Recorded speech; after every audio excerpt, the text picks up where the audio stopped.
So I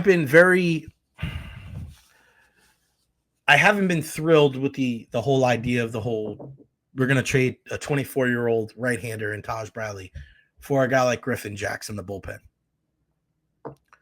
But the more and more I think about this deal, the more I wonder if Griffin Jax, is he next?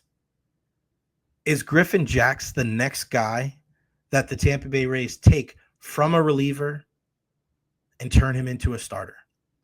We saw it with Zach Littell. He was obviously a couple years younger when they made that adjustment with him. They started to stretch him out, and he became a really solid starter for the Rays. Now, again, Griffin Jax is a couple years older, but they have him under control for a couple years now.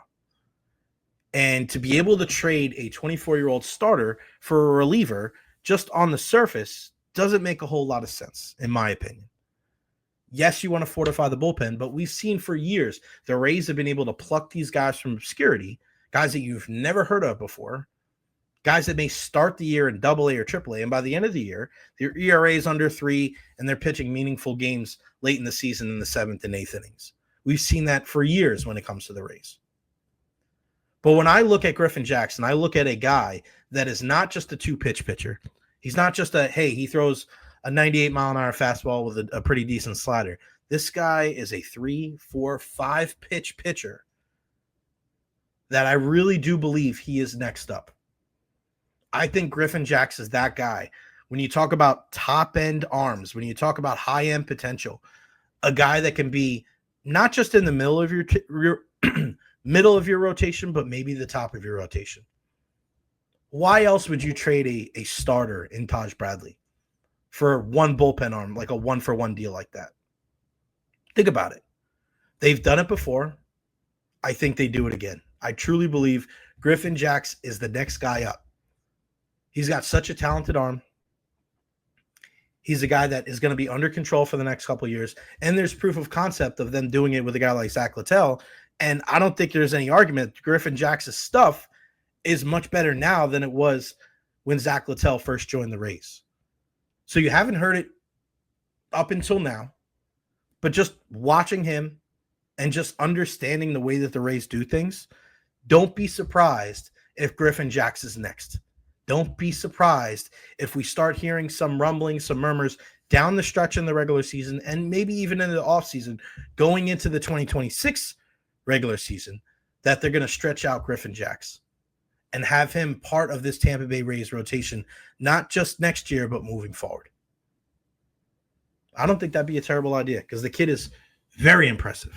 Very impressive. I love what he's all about. And again, you haven't heard that from anywhere else except right here on the Recher podcast. So Griffin Jax, possibly a starter. We shall see. If any team can do it, it is our Tampa Bay Rays. And just looking at some of the numbers for Griffin Jax, this is a guy last season throwing that fastball with an average velocity of 97.1. He threw that 30% of the time. A sinker at 9.8, slider at 37.5, curveball at 6.2, and then the change piece at 16.7. So again, this is a 5-pitch pitcher. You don't see that from relievers very often. You see a 1-pitcher, and that's part of the reason why they're relievers, is because the repertoire isn't as deep as some of these other guys. But you see a guy like Griffin Jackson, the ability for him to be able to get outs with multiple pitches, and we know what those numbers are now, and they change big time. Because the Rays, they're not so four-seam fastball dominant. They switch things up. If they say, hey, you're more of a slider guy or a cutter guy, they're not afraid to change the grips. They're not afraid to change how often they use certain pitches. They have the confidence in their own ability because there is that proof of concept. It's worked in the past. So for Griffin Jax, and go on Fangraphs when you can, and go look at the pitch usage, look at the velocity, and check it out from 23 to 24 to this year in 2025, the difference between Minnesota and Tampa Bay. And then you look in 2026. Look at how different it's going to be. Because I think you're going to see a drastic switch for Griffin Jax. You're not just going to see a guy that's a 7th inning, 8th inning bridge to a guy like Pete Fairbanks. I think he's going to be a guy that's going to be a starter, that's going to take the ball every 5th day. Then that trade makes me feel a lot better about this team. rather than just saying, hey, we used the 24-year-old right-handed pitcher that we put so much time, energy, and effort into, and we got a guy that's going to pitch 1 inning a day. Like, I just don't, in the long run, I just don't think it makes that much sense.